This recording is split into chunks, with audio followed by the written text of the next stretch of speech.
약속하신 성령을 기다립니다. 이런 제목으로 우리가 말씀을 보겠어요. 자, 예수님께서 우리가 마태복음을 통해서 여러 차례 설교를 봤죠. 자, 뭐에 대한 내용을 봤죠? 기억나요? 네. 하나님이 어떤 제사장들한테 끌려가가지고 십자가에 못 박혀 죽으셨다. 그렇죠?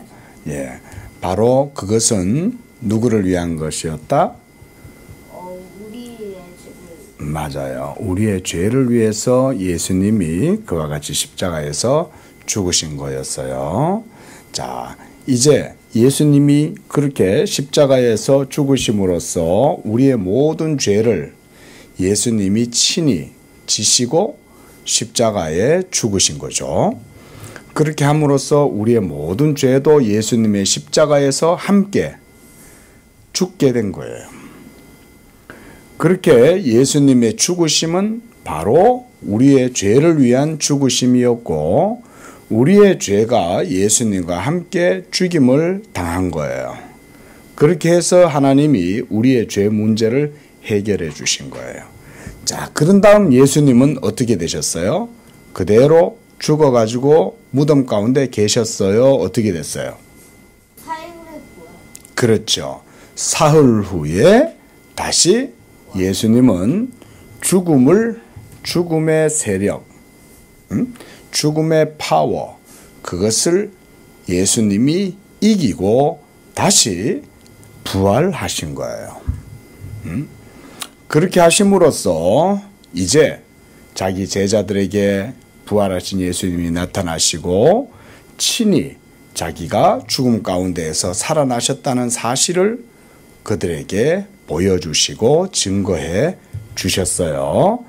예수님의 부활은 그러니까 초대교회 때 예수님을 믿는 사람들의 신앙이 만들어낸 게 아니에요. 신앙이 만들어낸 것이 아니라 예수님의 죽으시고 죽음에서 부활하신 사건은 어떤 사건이냐면 역사적인 사건이에요. 한번 따라하겠습니다. 예수님의 부활은 역사적인 사건이다. 실제적인 사건이다. 객관적인 사건이다. 역사적이란 말, 사실적이란 말, 실제적이란 말, 또 객관적이라는 말, 그것은 모두가 다 바로 예수님의 부활의 실제적인 그런 것을 말하는 거예요. 그래서 사람들이 그렇게 믿어서 부활한 것으로 믿은 게 아니에요. 사람들의 신앙이 예수님을 부활했다고 그렇게 상상한 게 아니에요.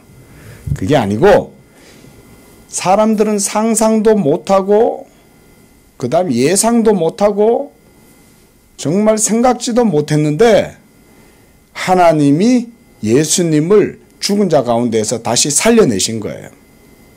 그래서 많은 사람들에게 예수님이 자기가 죽음 가운데에서 죽음을 이기고 다시 살아났다는 것을 보여주셔서 바로 예수님의 부활은 역사적이고 실제적이고 객관적인 리얼 사실이다. 한번 따라합니다. 예수님의 부활은 역사적이고 실제적이고 객관적이다. 자, 이것이 바로 예수님의 부활의 실제성을 보여주는 거예요. 자, 이렇게 예수님이 우리의 죄를 위하여 죽으셨을 뿐만 아니라 그가 다시 죽음을 이기고 부활하심으로써 이제 우리에게 새 생명, 이 부활의 그런 은혜를 베풀어 주시는 거예요. 그래서 예수를 믿는 사람들은 죽어도 살겠고, 그래서 예수님이 우리가 죄로 말미암아 우리의 몸은 이제 모두 그 죄 때문에 죽게 돼 있어요. 아무리 현대 의학이 발달하고 생명공학이 발달하고 사람의 수명이 이제는 100세 이상 살아간다 해도 그래도 결국 사람은 이렇든 저렇든 죽어요. 병 때문에 죽을 수 있고 또 전쟁 때문에 사고 때문에 천재지변 때문에 사람은 어떤 방법으로든 이리저리 죽을 수 있지만 그러나 이제 그런 죽음은 우리의 육체적인 죽음이지만 예수를 믿는 사람들에게는 영원한 이제 그리스도의 부활 생명으로 다시금 부활하게 되어져 있어요. 예수님이 바로 우리를 위하여 모든 죄를 해결하고 그리고 자기의 몸으로 죽음을 이기시고 다시금 부활하셨기 때문에 예수님을 믿는 우리들도 그 예수님과 같이 다시 우리도 부활하게 되는 거예요. 이게 바로 우리가 믿는 하나님의 약속의 말씀이에요. 그래서 우리가 예수님을 믿어야 되는 거예요.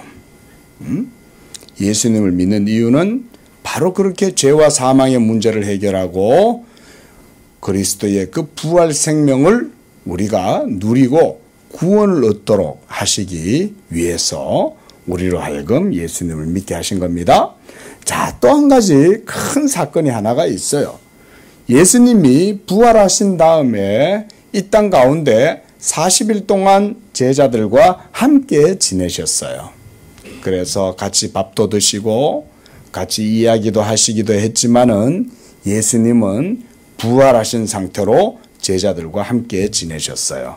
그런데 오늘 말씀을 보니까 3절에 보면 고난받으신 후에 그들에게 확실한 많은 증거로 친히 살아계심을 나타내사 그랬어요. 친히 살아계심을 제자들에게 보여주신 거예요. 그리고 며칠 동안 그들과 함께 계셨어요? 40일 동안 그들에게 보여주셨어요. 예수님의 부활하신 몸을. 야, 내가 부활한 거 이거 환상 아니다? 이거 꿈 아니야? 이거 실제야? 응? 나 진짜 부활한 거야?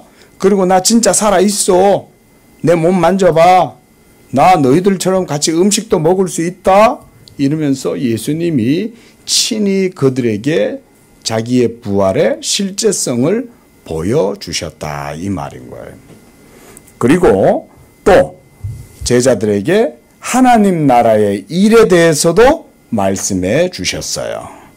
하나님 나라의 일이란 뭐냐면 하나님이 장차 이 모든 세상의 일들의 마지막을 말하는 거예요. 이 세상의 마지막 날.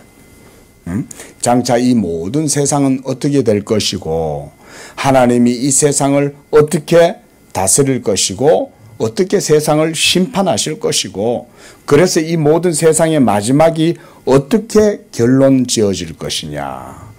바로 그 마지막에 대해서 말씀해 주셨던 거예요. 자, 그런데요. 예수님이 그런 말씀을 하신 다음에 이제 어디로 가셨어요? 하늘로 승천하셨어요.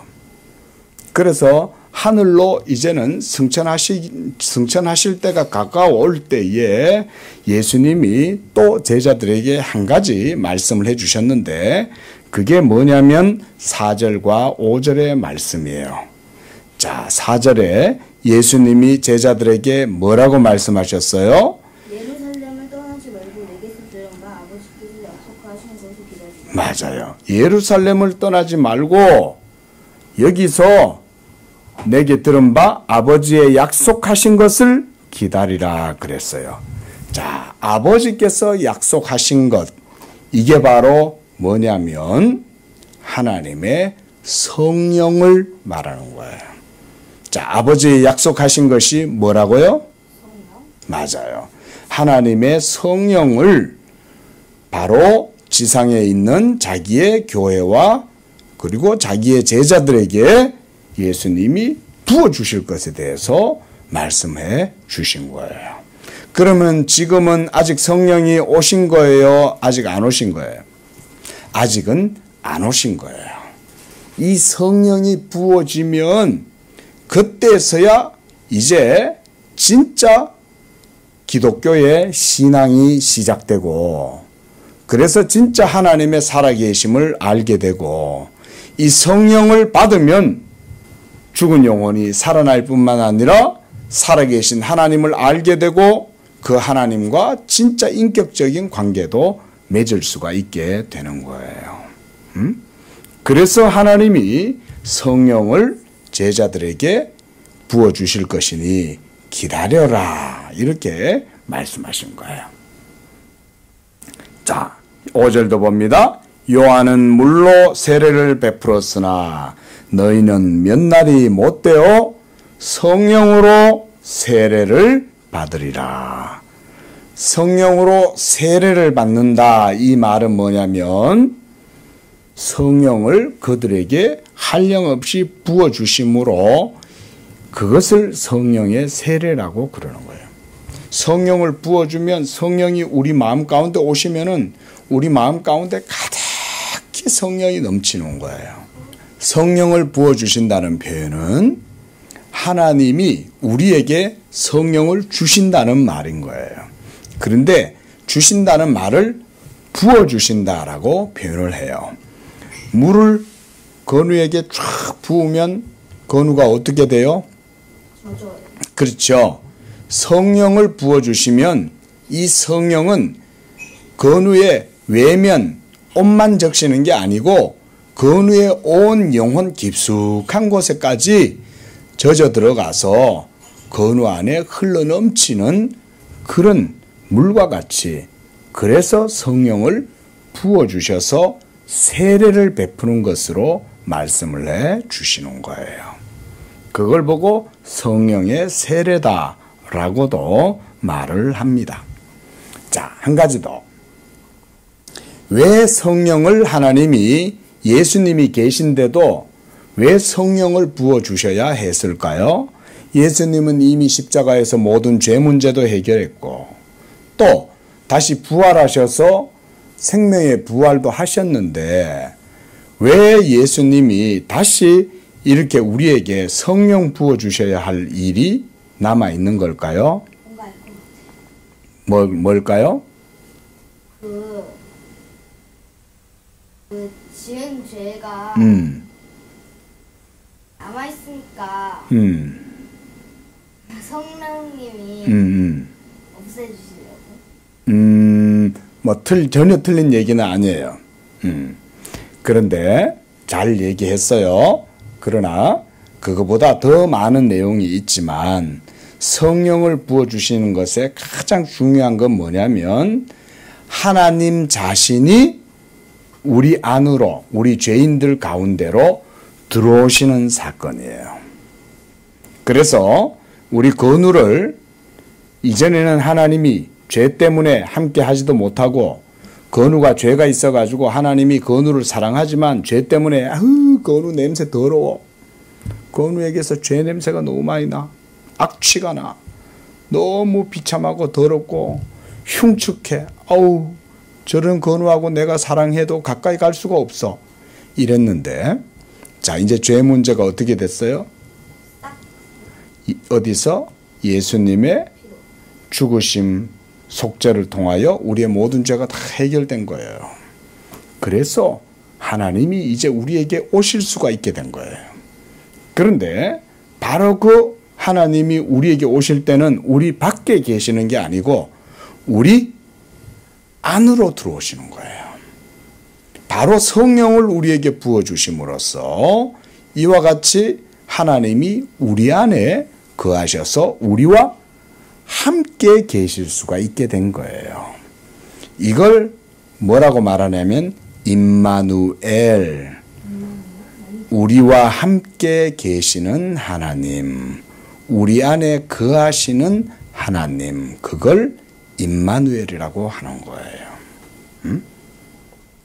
바로 이 임마누엘, 우리와 함께 하시는 그 일이 뭐를 통해서 이루어지냐면 성령을 우리에게 부어주심으로써 이제 우리 안에 하나님이 거하실 수 있게 된 거예요. 우리 안에 성령님이 거하심으로써 이와 같이 우리가 하나님의 생명과 은혜를 누리도록 하신 거예요. 그래서 이 성령을 받게 되는 이 일이 놀라운 하나님의 구원의 은혜를 받는 거예요. 자, 이제 한 가지 더 말씀을 드립니다. 이런 성령의 은혜를 받게 되는 것은 어떻게 받게 되냐면 예수님을 믿을 때 받게 된다는 거예요. 예수님을 믿으면 하나님이 약속하신 이 성령을 받게 되고, 그렇게 해서 죄사함뿐 아니라 성령 받아서 하나님과 함께 연합하게 되고 하나님이 믿는 자 속에 들어오시게 되는 이런 일들이 이루어지는 겁니다. 자, 바로 이것을 위해서 예수님이 오늘 제자들에게 성령을 기다리라 라고 말씀하고 있어요. 얼마나 성령 받는 것이 중요합니까? 그렇죠? 예수님이 이 세상에 오시는 것도 너무너무나 중요하지만 성령을 받는 것도 너무나 중요한 거예요. 이 성령 받음을 위해서 예수님이 기다리라 이렇게 말씀합니다. 기도하겠습니다. 사랑의 하나님 아버지, 감사합니다. 죄로 말미암아 죽었던 우리의 영혼을 예수께서 십자가에 못 박혀 죽으심으로써 우리의 모든 죄를 그 십자가에서 다 제거해 주시고, 그래서 우리를 향한 하나님의 진노와 저주와 형벌도 십자가에서 다 소멸해 주시고, 이제 예수를 믿는 자들에게 이 구원의 은혜를 주시니 감사합니다. 무엇보다도 예수님께서는 제자들에게 예루살렘을 떠나지 말고 아버지께서 약속하신 성령 받을 때까지 기다리라고 말씀하셨습니다. 믿음으로 제자들이 이 성령을 받고, 그래서 하나님의 약속하신 성령을 통하여 하나님이 우리와 함께 계시고, 그래서 성령을 통하여 그리스도의 새로운 생명의 능력, 부활의 능력을 누리게 하심을 감사합니다. 그 누가 이와 같은 믿음으로 이 복음의 은혜, 성령의 은혜, 하나님 복음의 능력을 체험하고 하나님의 은혜를 누리는 복된 자녀가 되게 하여 주시옵소서. 예수님의 이름으로 기도합니다. 아멘.